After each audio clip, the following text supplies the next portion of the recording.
Salam damai sejahtera bagi kita semuanya. Kita akan fokus mendengarkan firman Tuhan dengan tema Indonesia selayaknya berdoa untuk kemunculan Satrio Piningit.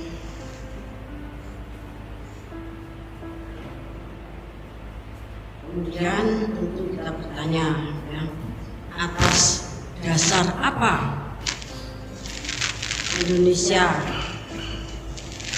layaknya berdoa untuk kemunculan Satrio Piningit? Yang pertama, atas dasar Yesaya pasal 41 ayat 1 sampai 2 kita akan baca.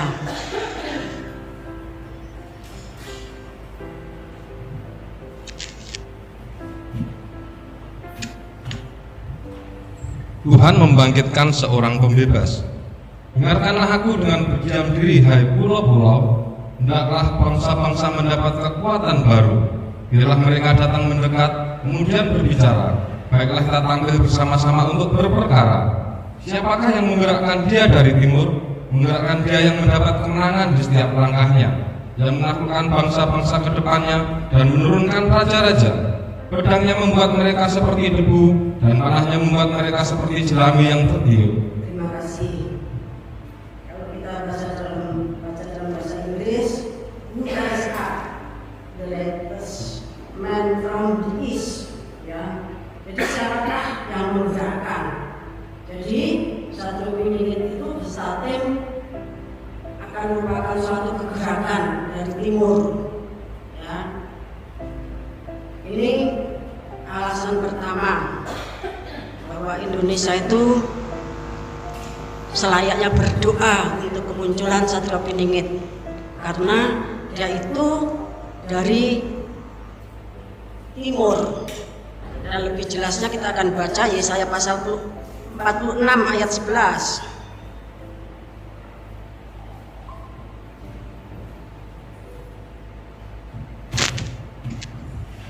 Yang memanggil burung buas dari timur dan orang yang melaksanakan putusanku dari negeri yang jauh.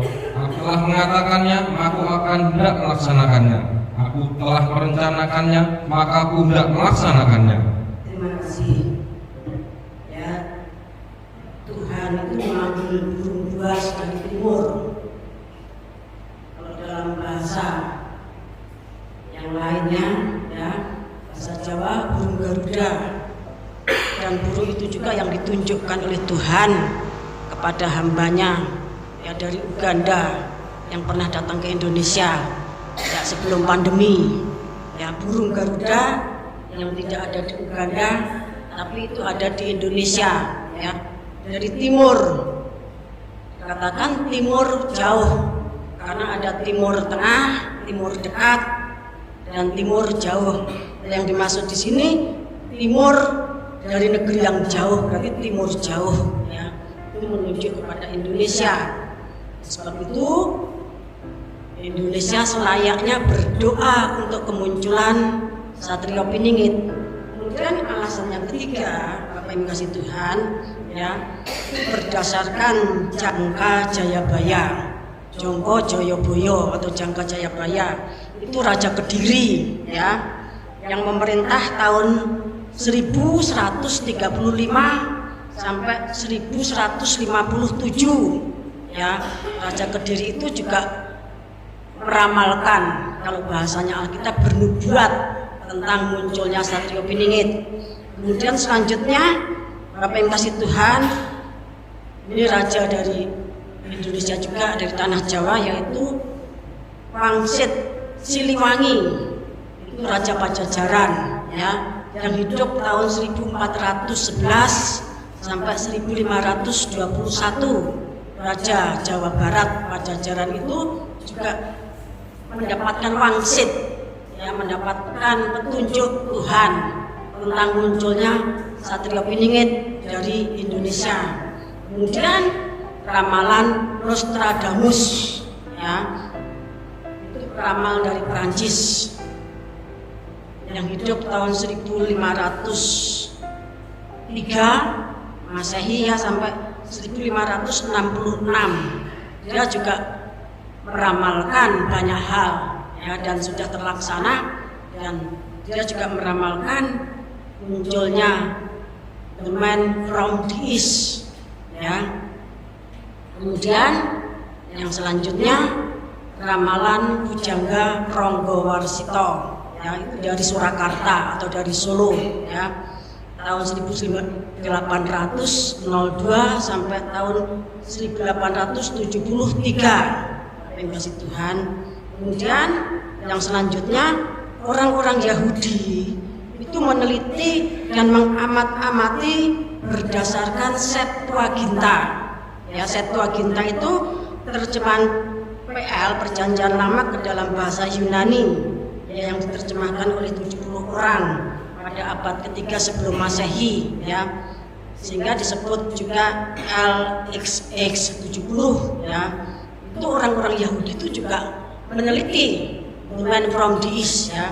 Kemudian orang-orang Vatikan ya, itu juga meneliti dan mengamat-amati berdasarkan Vulgata ya. Vulgata itu terjemahan PL dan BB, Perjanjian Lama dan Perjanjian Baru ya, yang diterjemahkan ke dalam bahasa Latin ya, itu pada abad 4 Masehi ya. Jadi dalam bahasa Latin itu ada the man from the east itu, tetapi dalam bahasa Latinnya, dalam bahasa Yunaninya juga ada. Kemudian orang-orang Eropa, orang-orang Barat ya, Barat itu masuk Amerika itu ya, dengan Alkitab bahasa Inggris dalam berbagai versi ya, juga meneliti dan mengamat-amati, karena memang itu dinubuatkan sejak 2700 tahun ya, 2750 tahun sebelum Masehi ya, pada zamannya Nabi Yesaya. Terima kasih Tuhan. Sehingga kalau Tuhan itu punya rencana, Tuhan itu menyatakan rencananya kepada banyak hambanya, seperti rencana kelahiran Tuhan Yesus Kristus ya. Para nabi sejak zamannya Adam Hawa, kemudian kitab Keluaran sampai kitab terakhir Maleakhi menubuatkan tentang kedatangan Tuhan Yesus Kristus. Nah, demikian juga pada akhir zaman ini, Bapak yang kasih Tuhan, sebelum Tuhan Yesus datang yang kedua, maka ada yang mempersiapkan jalan. Kalau pada zaman itu Yohanes Pembaptis ya, tetapi pada akhir zaman jalan tersebut dipersiapkan oleh Satrio Piningit. Nah, sebab itu karena Satrio Piningit itu bukan orang Yahudi, maka Tuhan berbicara kepada orang Yahudi di dalam Alkitab, dan Tuhan juga berbicara kepada orang-orang non-Yahudi ya, tentang kemunculan Satrio Piningit. Kemudian atas dasar apa pula ya, kita Indonesia dan terutama kita harus berdoa untuk kemunculannya Satrio Piningit, tentunya berdasarkan ketetapan masa kitab Wahyu. Berdasarkan ketetapan masa kitab Wahyu, maka kita perlu berdoa bergumul sungguh-sungguh mengasihi Tuhan. Dan secara khusus tentunya siapa-siapa saja yang selayaknya, sepatutnya, atau mungkin bisa lebih dipertegas, siapa-siapa saja yang seharusnya berdoa untuk kemunculan Satrio Piningit atau malaikat sang surya ya. Yang pertama tentunya yang merasa diri tim dari timur ya, tim of man from the east. Terima kasih Tuhan. Yang kedua, semua yang merasa digembalakan oleh kitab Wahyu ya, yang menampilkan 7 huruf yang dipinjami kunci makrifat oleh Sabo. Kemudian yang seharusnya berdoa adalah hierarki tubuh Kristus 1, 1, 7, 70, 490 itu selayaknya dan seharusnya mereka yang telah menjalani MP3 selama 13 tahun ditahbis sebagai pengelola panen raya ya, kemudian ditahbis juga sebagai pelaksana keputusan Tuhan pada akhir zaman, maka sepantasnya kalau kalau boleh saya katakan seharusnya berdoa untuk kemunculan malaikat sang surya, ya. Dan secara umum semua umat Tuhan yang merindukan terbentuknya tubuh Kristus yang esa, terwujudnya kegerakan besar akhir zaman, ya, untuk menjangkau semua bangsa, suku, bahasa dan kaum seperti yang dinubuatkan dalam Wahyu pasal 10 ayat 11, Wahyu pasal 14 ayat yang ke-6, maka selayaknya dan seharusnya kita berdoa supaya rencana Tuhan itu secepatnya digenapi. Terima kasih Tuhan. Kita akan baca ya, ulang. Saya bacakan saja supaya cepat. Yesaya 41 ayat 1. Dengarkanlah aku dengan berdiam diri.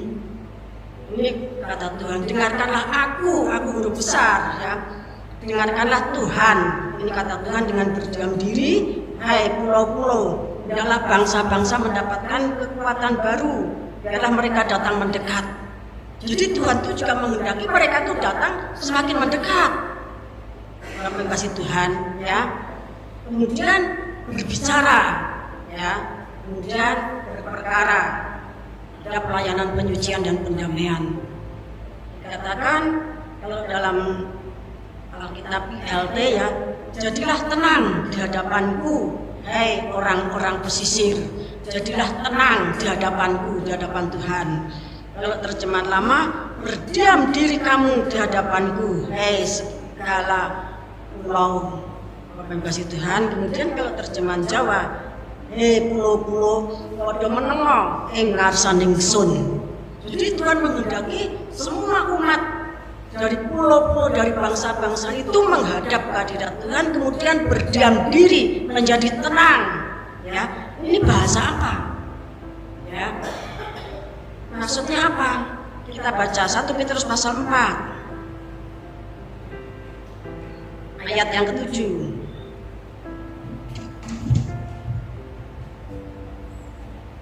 Kesudahan segala sesuatu sudah dekat. Karena itu kuasailah dirimu dan jadilah tenang supaya kamu dapat berdoa. Nah, sudah segala sesuatu artinya kiamat itu sudah dekat. Sebab itu jangan bingung, jangan takut, jangan ribut, jangan gelisah, ya, jangan menjadi stres, tetapi tetap tenang, kemudian berdoa. Jadi Yesaya pasal 41 ayat 1 itu panggilan pada semua pulau-pulau dan bangsa-bangsa untuk berdoa supaya kegerakan yang dari timur itu semakin mendekat, karena kegerakan itu akan membawa kekuatan baru, ya, akan membawa kekuatan baru, akan membaharui zaman ini, akan mencurahkan berkat rohani yang dari surga. Saudara, nanti ya saya tidak berbicara tentang ramalan wangsit, ya, maupun nubuatan dari Raja Jayabaya, kemudian Raja Siliwangi, kemudian Nostradamus, Janggaron Warsito. Itu nanti saudara bisa cari sendiri, ya, di Google atau di internet atau di HP saudara masing-masing, ya. Tapi mereka tuh pada intinya berbicara tentang suatu zaman yang akan, ya, membaharui muka bumi, suatu zaman keemasan khusus bagi Indonesia dan juga untuk seluruh muka bumi. Kalau Tuhan katakan semua bangsa-bangsa akan mendapatkan kekuatan baru, ya, akan mendapatkan kekuatan baru. Sebab itu terjadi sebelum kiamat. Sebab itu tetap tenang, berdoa, ya. Kita akan membaca Yesaya pasal 62. Kita baca ayat 1 sampai 7. Keselamatan Sion akan datang dengan segera. Oleh karena Sion aku tidak dapat berdiam diri, dan oleh karena Yerusalem aku tidak akan tinggal tenang, sampai kebenarannya bersinar seperti cahaya dan keselamatannya menyala seperti suruh. Maka bangsa-bangsa akan melihat kebenaranmu, dan semua raja akan melihat kemuliaanmu, dan orang akan menyebut engkau dengan nama baru yang akan ditentukan oleh Tuhan sendiri. Engkau akan menjadi mahkota keagungan di tangan Tuhan dan serban kerajaan di tangan Allahmu. engkau tidak akan disebut lagi yang ditinggalkan suami, dan negerimu tidak akan disebut lagi yang sunyi, tetapi engkau akan dinamai yang berkenan kepadaku, dan negerimu yang bersuami.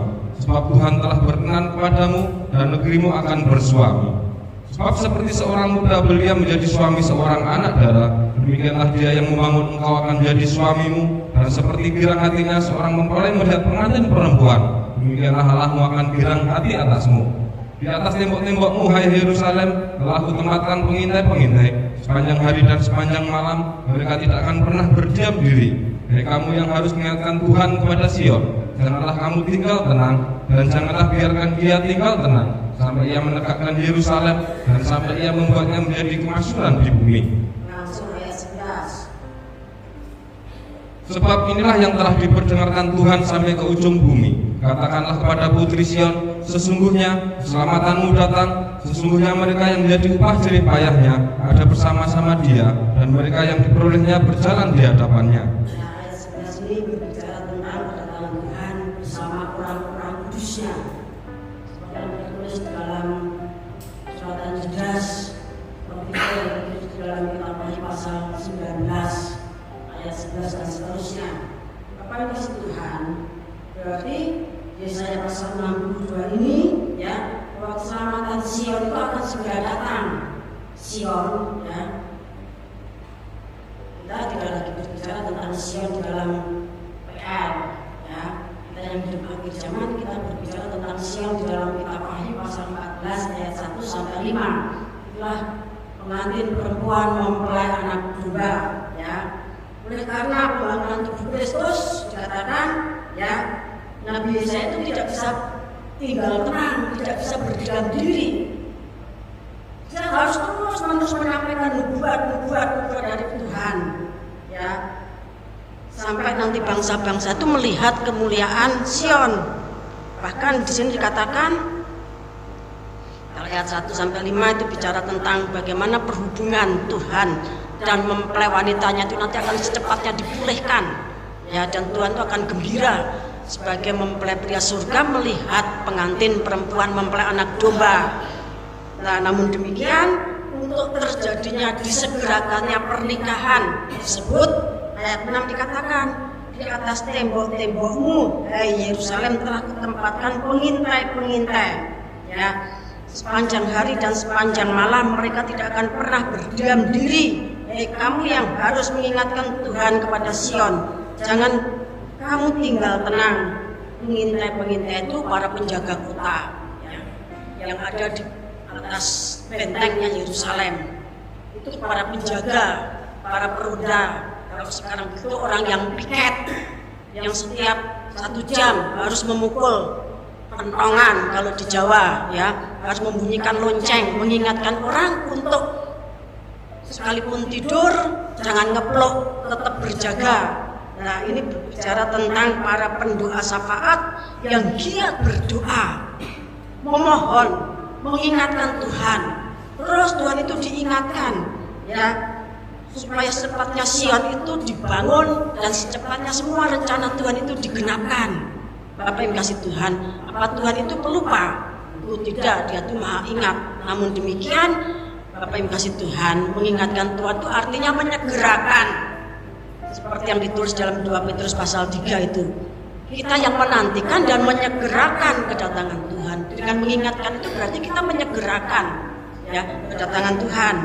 Ayat 7, dan janganlah biarkan dia huruf besar ya, tinggal tenang sampai ia menegakkan Yerusalem dan sampai ia membuatnya menjadi kemasyhuran di bumi.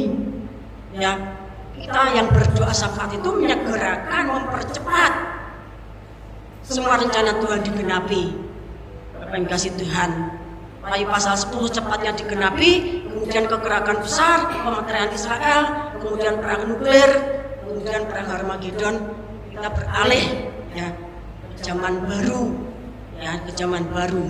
Bapak yang kasih Tuhan, jadi kita itu punya tugas supaya Sion itu secepatnya dipermuliakan, para penjaga, para pendoa syafaat, ya orang-orang yang berjaga, orang-orang yang suka berdoa, orang-orang yang suka menyembah Tuhan, terus terus-menerus mengingatkan Tuhan, mempercepat hari Tuhan, maksudnya demikian, ya, supaya Tuhan itu tidak tinggal tenang.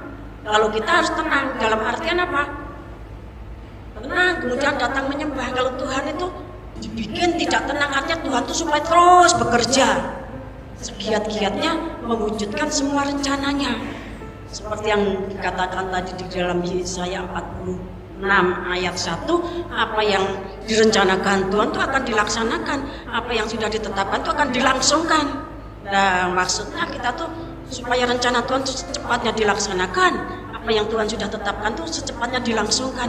Kita mengingatkan Tuhan di dalam doa, ya. Terima kasih Tuhan.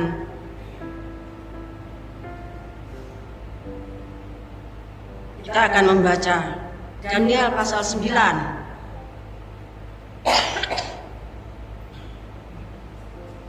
Kita baca ayat 1 sampai 3. Doa Daniel. Pada tahun pertama pemerintahan Darius, anak Ahasweros, dari keturunan orang Media yang telah menjadi raja atas kerajaan orang Kasdim. Pada tahun pertama kerajaannya itu, aku, Daniel, memperhatikan dalam kumpulan kitab jumlah tahun yang menurut firman Tuhan pada Nabi Yeremia akan berlaku atas timbunan puing Yerusalem, yakni 70 tahun. Lalu aku mengarahkan mukaku pada Tuhan Allah untuk berdoa dan bermohon, sambil berpuasa dan mengenakan kain kapung serta abu.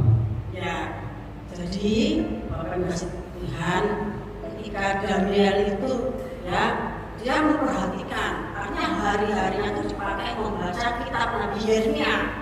Nah, ketika dia itu membaca kitab Nabi Yeremia, maka dia teringat bahwa, ya, Yerusalem itu akan ditinggalkan sebagai puing-puing lamanya 70 tahun.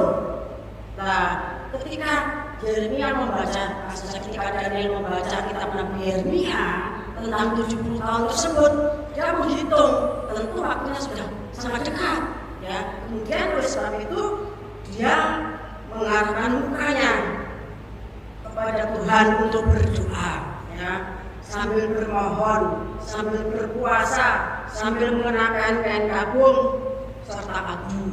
Dan dia merendahkan diri, ya, berdoa, berpuasa, memohon kepada Tuhan supaya janji Tuhan yang ditulis dalam kitab Nabi Yeremia bahwa Yehuda itu ditawan 70 tahun, Yerusalem itu ditinggalkan sebagai puing-puing reruntuhan 70 tahun.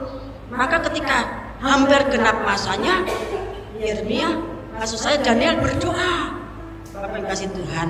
Dan demikian juga kita mengingat ketetapan masa, ya, mengingat ketetapan masa kitab Wahyu yang saudara tentunya masih ingat dan hafal, ya. Kita juga mengambil waktu seperti Nabi Daniel. Kita menghadapkan muka kita kepada Tuhan. Kita membuat diri kita tenang, mengambil satu tempat yang tenang, tidak terganggu oleh apapun juga. Kalau kita berdoa di sini, ya saudara tidak bisa tenang. Banyak urusan yang setiap saat harus diurus. Banyak telepon yang keluar masuk, WA yang dijawab. Tapi kita mengambil satu tempat yang begitu sunyi, ya, tapi kasih Tuhan, sampai pun sinyal tidak bisa masuk, sehingga kita bisa betul-betul tenang. Seperti Yesaya pasal 41 ayat 1, seperti 1 Petrus pasal 4 ayat 7, kita tenang, kemudian kita berdoa. Karena apa? Kesudahan segala sesuatu sudah dekat, hari kiamat itu sudah dekat. Sebab itu kita perlu berdoa, memohon kepada Tuhan, merendahkan diri, ya, supaya semua rencana Tuhan itu digenapi. Nah, demikian juga Daniel, saya ulangi, karena dia membaca, terus membaca sampai pada akhirnya dicocokkan, oh ini sudah tahun keberapa Yehuda di Babel, kemudian dicocokkan dengan kitab Nabi Yeremia.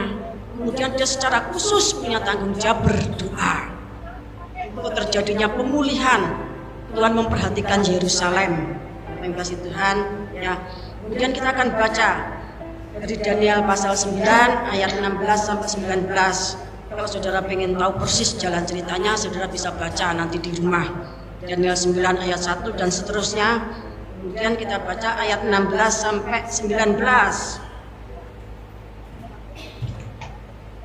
Ya Tuhan, sesuai dengan belas kasihan-Mu, biarlah kiranya murka dan amarah-Mu berlalu dari Yerusalem, kotamu, gunungmu yang kudus.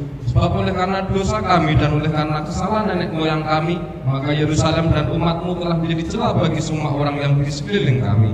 Oleh sebab itu dengarkanlah ya Allah kami doa hamba-Mu ini dan permohonannya, dan sinarilah tempat kudus-Mu yang telah musnah ini dengan wajah-Mu demi Tuhan sendiri. Ya Allahku, arahkanlah telinga-Mu dan dengarkanlah. Bukalah matamu dan lihatlah kebinasaan kami dan kota yang disebut dengan nama-Mu, sebab kami menyampaikan doa permohonan kami ke hadapan-Mu bukan berdasarkan jasa-jasa kami, tetapi berdasarkan kasih sayang-Mu yang berlimpah-limpah. Ya Tuhan, dengarlah, ya Tuhan, ampunilah, ya Tuhan, perhatikanlah dan bertindaklah dengan tidak bertangguh, oleh karena Engkau sendiri Allahku, sebab kotamu dan umat-Mu disebut dengan nama-Mu. Ya, ini doanya Nabi Daniel. Bahwa dia itu seperti mendorong Tuhan, ya Tuhan, perhatikanlah, ya Tuhan, bertindaklah dengan tidak bertangguh, hanya cepat. Ya, kemudian banyak minta ampun, diambil dengan banyak minta ampun untuk dirinya sendiri, untuk anak moyangnya, untuk bangsanya. Kemudian mempercepat, ya Tuhan, cepat Tuhan, jangan bertangguh, cepat bertindak. Ayat 19 mengatakan demikian. Dan Daniel sadar, kalau kami berdoa, ya, itu bukan karena jasa-jasa kami, semuanya nanti terjadi karena kasih karunia Tuhan. Bapak yang kasih Tuhan. Kemudian kita akan membaca Daniel pasal 9 ayat 20 sampai 24. Sementara aku berbicara dan berdoa dan mengaku dosaku dan dosa bangsaku, bangsa Israel, dan menyampaikan ke hadapan Tuhan Allahku permohonanku bagi gunung kudus Allahku. Sementara aku berbicara dalam doa, terbanglah dengan cepat ke arahku Gabriel, dia yang telah kulihat dalam penglihatan yang dahulu itu pada waktu persembahan korban petang hari. Lalu ia mengajari aku dan berbicara dengan aku, Daniel, sekarang aku datang untuk memberi akal budi kepadamu untuk mengerti. Ketika engkau mulai menyampaikan permohonan, keluarlah suatu firman, maka aku datang untuk memberitahukannya kepadamu, sebab engkau sangat dikasihi. Jadi camkanlah firman itu dan perhatikanlah penglihatan itu. 70 kali 7 masa telah ditetapkan atas bangsamu dan atas kotamu yang kudus, untuk melenyapkan kefasikan, untuk mengakhiri dosa, untuk menghapuskan kesalahan, untuk mendatangkan keadilan yang kekal, untuk menggenapkan penglihatan dan nabi, dan untuk mengurapi yang maha kudus. Terima kasih. Saudara perhatikan, ya, kalau Tuhan menjawab doa umatnya, Tuhan itu menjawab lebih dari yang kita minta, ya. Dan yang itu cuma berdoa karena dia ingat 70 tahun yang tertulis dalam kitab Nabi Yeremia. Tapi apa yang dijawab oleh Tuhan? Yang dijawab oleh Tuhan itu adalah 70 kali 7 masa.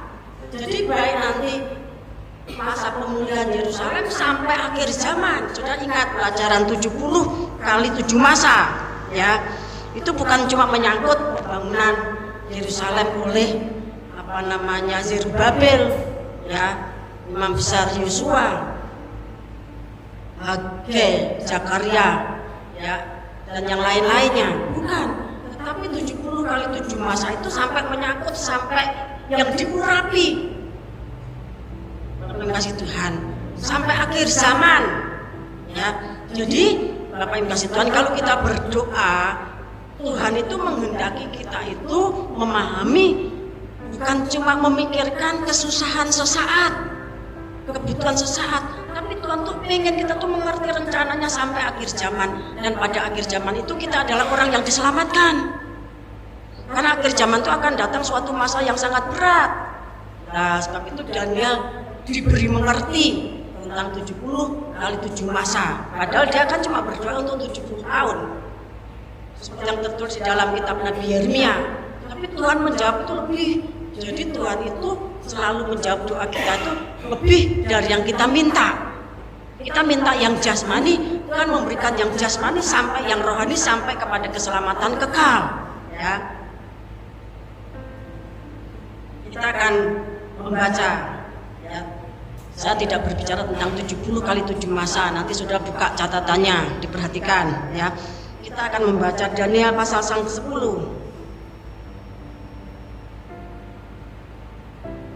ayat 1 sampai 3. Penglihatan Daniel di tepi sungai Tigris. Pada tahun ketiga pemerintahan Kores, raja orang Persia, suatu firman dinyatakan kepada Daniel diberi nama Belsasar. Firman itu benar dan mengenai kesusahan yang besar. Maka dicamkannya firman itu dan diperhatikannya penglihatan itu. Pada waktu itu aku Daniel berkabung 3 minggu penuh. Makanan yang sedap tidak kumakan, daging dan anggur tidak masuk ke dalam mulutku, dan aku tidak berurap sampai berlalu 3 minggu penuh. Daniel itu ketika berdoa di dalam Daniel 9 dan Daniel 10 itu usianya sudah tidak muda lagi, ya, usianya sudah tidak muda lagi, karena dia dibawa bersama ya tawanan yang pertama, ya raja Yekonya, ya bersama Daniel, Sadrach, Abednego, kalau Yesus yang kedua, ya kalau Sedekia itu raja yang angkatan yang ketiga dibawa ke Babel, Bapak yang kasih Tuhan. Jadi usianya sudah tidak muda lagi. Dia ditawan 70 tahun. Sejak dia berangkat itu sampai nanti keluar itu 70 tahun. Berarti padahal dia berangkat kan usianya sudah remaja, pemuda, ya mungkin 20 tahun atau berapa. Ya, jadi dia berdoa, berpuasa, dikatakan 3 minggu penuh itu usianya sudah sangat sepuh. Bapak yang kasih Tuhan, kurang lebih 90 tahun kalau kita menghitung menurut perhitungan kitab Nabi Yeremia tadi. Ya, dia berdoa karena dia terbeban atas Yerusalem, atas bangsanya. Kemudian dia mendapatkan petunjuk tentang ya keadaan bangsanya sampai nanti pada akhir zaman ketika 70 kali 7 masa itu digenapi. Bapak yang kasih Tuhan. Saya baca ulang ya, ayat 1 dari pasal 10 Daniel. Pada tahun ketiga pemerintahan Kores. Kalau tadi Daniel 9 pemerintahan Darius, ya itu orang Medi. Itu Darius itu yang menggantikan Raja Belsasar, yang waktu dia membaca sedang pesta ritual penyembahan berhala, kemudian ada tulisan ya menai Tekail Ufarsin terus mati. Nah itu Raja Darius, ya yang penggantinya itu Raja Darius. Nah, kemudian ada penyerangan Kores, Bapak Tuhan ya. Kores itu pada tahun ketiga. Berarti orang Yahudi sudah mulai pulang ya. Di sini katakan pada tahun ketiga pemerintahan Kores orang Persia, suatu firman dinyatakan kepada Daniel yang diberi nama Belsasar. Firman itu benar dan mengenai kesusahan yang besar. Jadi Daniel itu mendapatkan petunjuk mengenai kesusahan yang besar, ya, yang merupakan kegenapan dari 70 kali 7 sabat tadi, 70 kali 7 ya sabatnya Daniel pasal 9 tadi. Bapak kasih Tuhan, ya kita baca Daniel 12 ayat 1 sampai 4. Pada waktu itu juga akan muncul Mikael, pemimpin besar itu, dan akan mendampingi anak-anak bangsamu, dan akan ada suatu waktu kesesakan yang besar, seperti yang belum pernah terjadi sejak ada bangsa-bangsa sampai pada waktu itu. Tetapi pada waktu itu bangsamu akan terluput dari barang siapa yang didapati namanya tertulis dalam kitab itu. Dan banyak dari antara orang-orang yang telah tidur di dalam debu tanah akan bangun, sebagian untuk mendapat hidup yang kekal, sebagian untuk mengalami kehinaan dan kengerian yang kekal. Dan orang-orang bijaksana akan bercahaya seperti cahaya cakrawala, dan yang telah menuntun banyak orang kepada kebenaran seperti bintang-bintang, tetap untuk selama-lamanya. Tetapi engkau Daniel, sembunyikanlah segala firman itu dan meteraikanlah kitab itu sampai pada akhir zaman. Banyak orang akan menyelidikinya dan pengetahuan akan bertambah. Ketika Daniel mendapatkan bagaimana kondisi bangsanya pada akhir zaman, bukan cuma pada setelah dia berpulang setelah 70 tahun kemudian pulang ke tanah ya Israel sana, kemudian membangun bait Allah, tidak, tetapi kepada Daniel diberikan petunjuk sampai nanti bangsamu pada akhir zaman itu akan seperti ini. Kalau dalam Daniel pasal 10 tadi dikatakan akan ada suatu ya, karena firman tentang 70 kali 7 tadi, firman itu benar dan mengenai kesusahan yang besar. Kesusahan yang besar itu bahasa Inggrisnya Great Tribulation ya. Kemudian kalau ayat 12 saudara perhatikan, Daniel itu mendapatkan petunjuk tentang akhir zaman ya, tapi tidak mendapatkan pengungkapan secara sepenuhnya, cuma diberitahu pada waktu itu juga akan muncul Mikael, pemimpin besar itu yang akan mendampingi anak-anak bangsamu. Jadi nanti orang Israel itu pada akhir zaman itu akan didampingi oleh malaikat Mikael. Itu janji Tuhan kepada Daniel ya. Dan akan ada suatu waktu kesesakan yang besar seperti yang belum pernah terjadi sejak ada bangsa-bangsa sampai pada waktu itu. Akan ada satu kesesakan, kesusahan yang sangat dahsyat, yang sangat besar, yang belum pernah terjadi sejak ada manusia sampai pada saat itu. Cuma sekali itu tok. Itu Tuhan sudah beritahukan kepada Daniel ya. Yang tentunya Bapak yang kasih Tuhan, kitab ini dibaca oleh orang Israel. Ini termasuk PL, Bapak yang kasih Tuhan ya. Tetapi pada waktu itu bangsamu akan terluput, yaitu barang siapa yang namanya tertulis di dalam kitab kehidupan ya. Kemudian akan terjadi kebangkitan ya. Orang-orang yang telah tidur dalam debu tanah akan bangun, sebagian untuk mendapatkan hidup kekal, sebagian untuk mendapatkan hukuman ya. Tapi orang bijaksana akan bercahaya ya, seperti cakrawala, dan orang yang menuntun banyak orang kepada keselamatan seperti bintang-bintang. Apa yang Tuhan nyatakan kepada Daniel ini, Bapak yang kasih Tuhan, sama Tuhan itu disitir ulang, dijelaskan lebih jelas. Kita akan baca Matius pasal 24 ayat 15 sampai 21. Siksaan yang berat dan Mesias palsu. Jadi apabila kamu melihat pembinasa keji berdiri di tempat kudus, menurut firman yang disampaikan oleh Nabi Daniel, para pembaca tidaklah memperhatikannya, maka orang-orang yang di Yudea haruslah melarikan diri ke pegunungan. Orang yang sedang di peranginan di atas rumah janganlah ia turun untuk mengambil barang-barang dari rumahnya, dan orang yang sedang di ladang janganlah ia kembali untuk mengambil pakaiannya. Celakalah ibu-ibu yang sedang hamil atau yang menyusukan bayi pada masa itu. Berdoalah supaya waktu kamu melarikan diri itu jangan jatuh pada musim dingin dan jangan pada hari Sabat.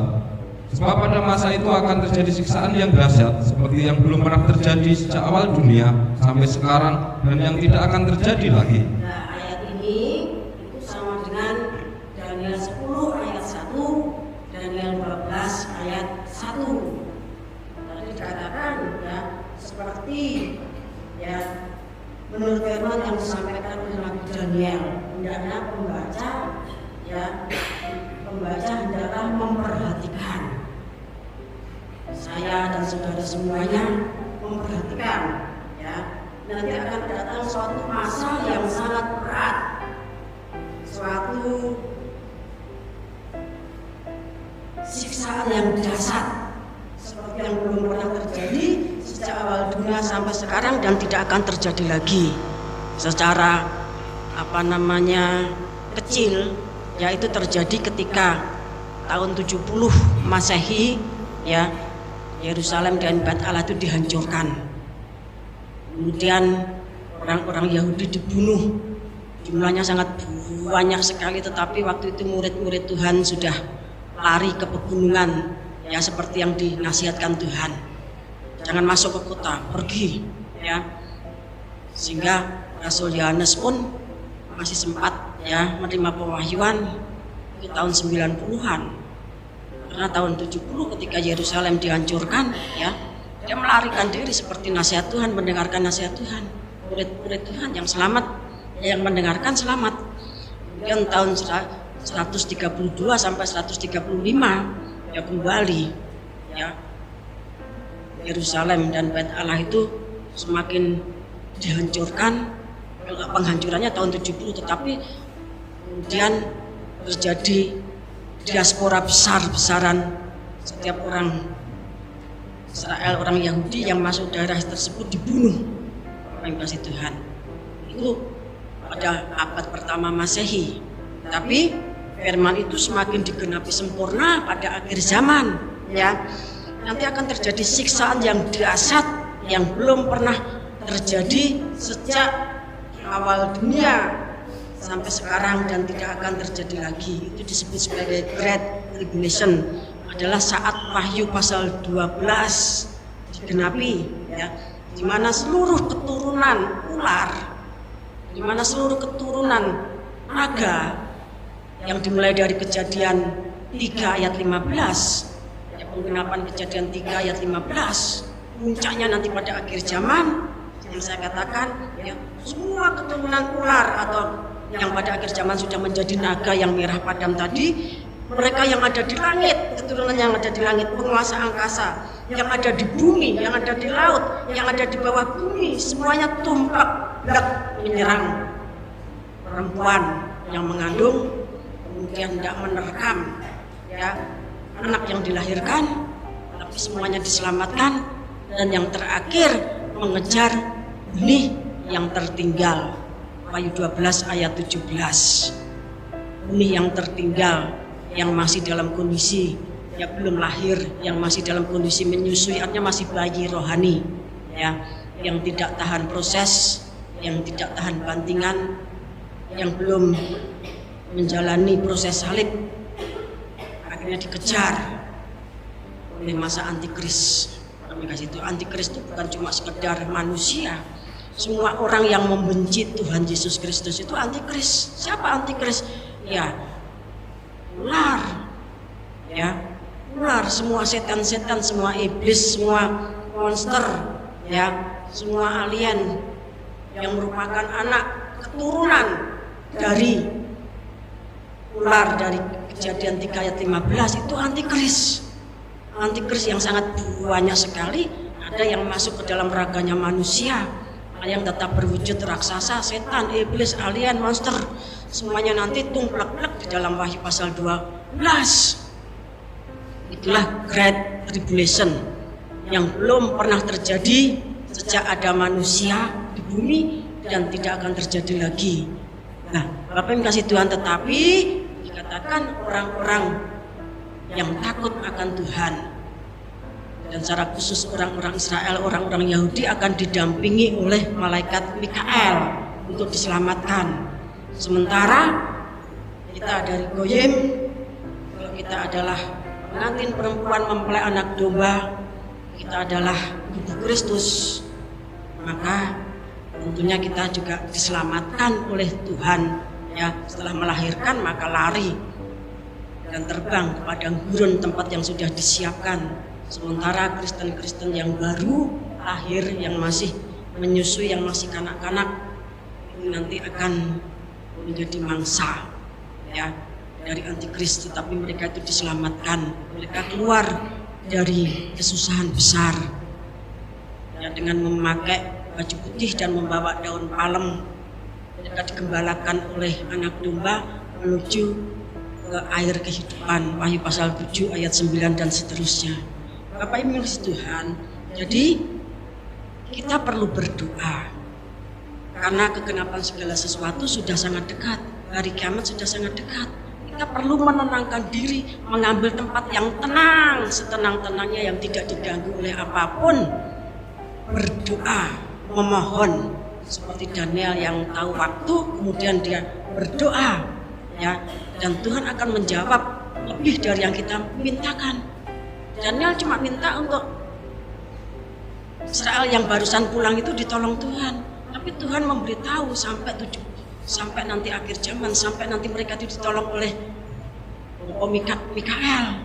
Lah demikian juga nanti setelah kita berdoa, ya, kita masuk dalam kegerakan besar, menjalani tempat-tempat yang belum pernah diinjak oleh kaki kita. Artinya akan keliling jagat, ya, kita akan keliling jagat dengan membawa kitab kecil yang terbuka, Injil yang kekal, Bapak Ibu Tuhan. Karena sebentar lagi jagat itu betul-betul di pamungkas kiamat, maka Tuhan menghendaki sebanyak-banyaknya, kalau boleh semuanya diselamatkan. Nah, itu yang akan kita pertemukan.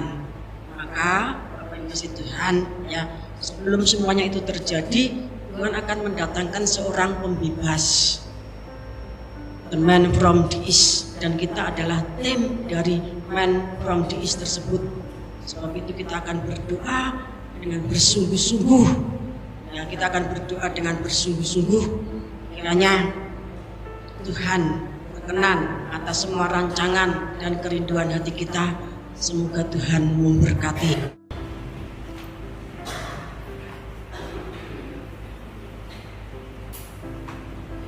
Salam damai sejahtera bagi kita semuanya. Kita akan fokus mendengarkan firman Tuhan dengan tema Indonesia selayaknya berdoa untuk kemunculan Satrio ini.